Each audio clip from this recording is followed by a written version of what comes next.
ayun. Hello, my honeys. It's me, Maren. Welcome back to my YouTube channel. And for today's vlog, sabihin ko sa inyo, nakakatapos lang ng duty ko. So, yung gagawin ko po ngayon ay mag-exercise muna ako. So, ito yung ginagawa ko after ng trabaho ko.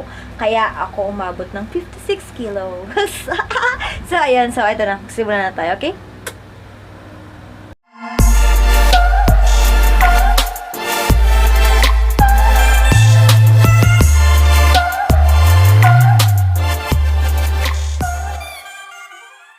So, ayun hanis, mag-start na ako mag-exercise. So, ganito lang yung ginagawa ko. Yung oras na ay around 5:50 na. So, ng hapon. So, ayun, mag-start na inside.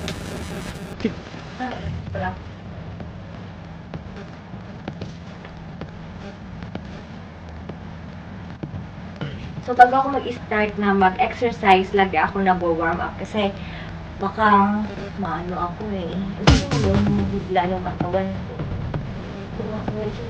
Tapos yung pag hindi ako nakuha yung head to food or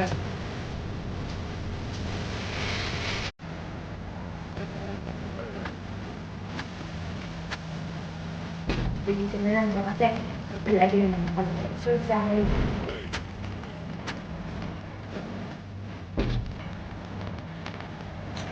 Eh,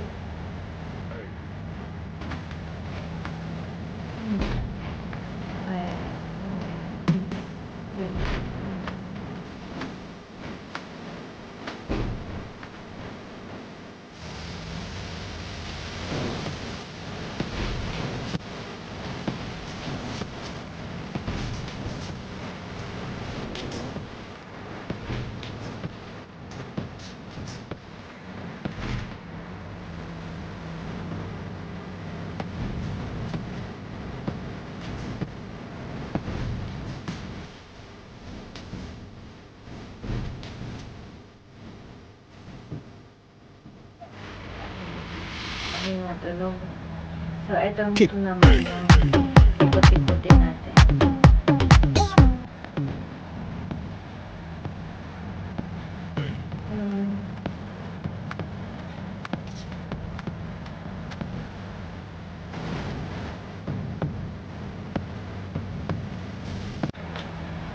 Tapos, yun na yung warm up ko.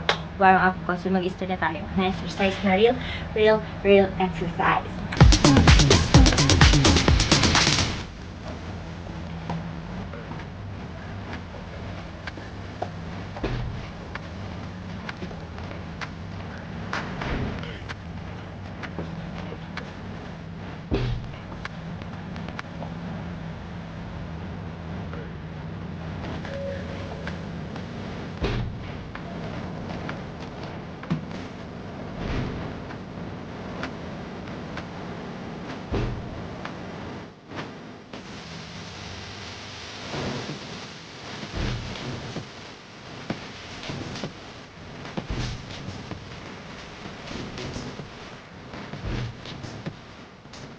Masyado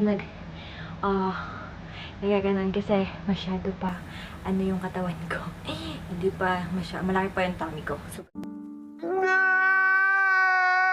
ganun.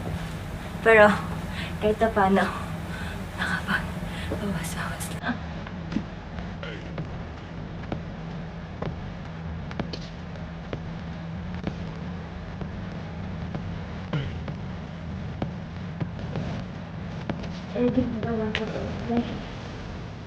Ginagawa ko to Hanes kasi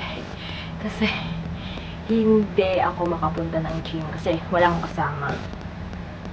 Yeah. Dito na lang.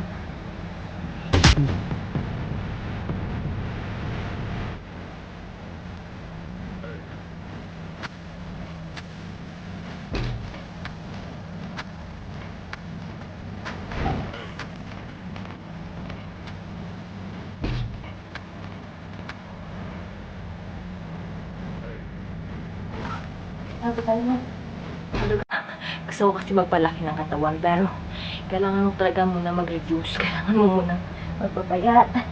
Pero ang hirap.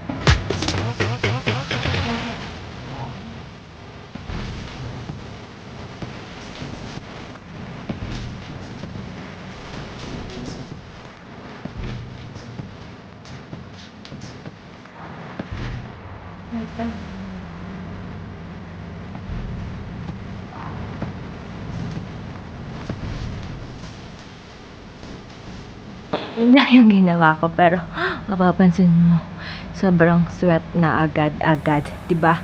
Ang bilis lang kapag 'di ba tatanungin niyo, ano ba yung gusto ko sa katawan ko? So, gusto ko lang magkaroon ng puwet. So, ayun.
Okay.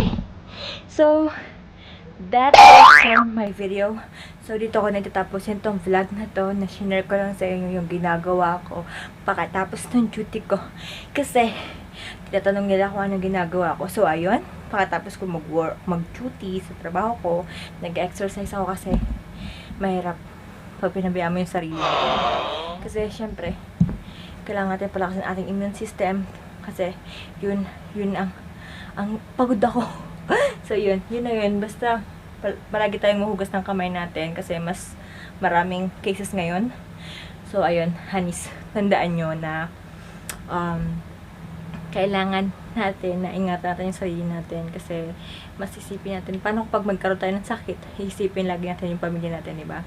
Yung mga nakakasama natin, paano kung mahawaan mo kapag magkaroon ng sakit. Kaya dapat alikaan mo rin yung sarili mo. So, ayun, yun lang po. Dito ko na ito i-end na video na to. Pero, dito ko na siya tapusin para magtuloy-tuloy pa rin ako sa pag-exercise ko. So, again, thank you again for watching and don't forget muna to click subscribe and hit the notification bell para like kayong ma-update or ma-notify if I ever have new video, okay? So, thank you and I love you all. Bye!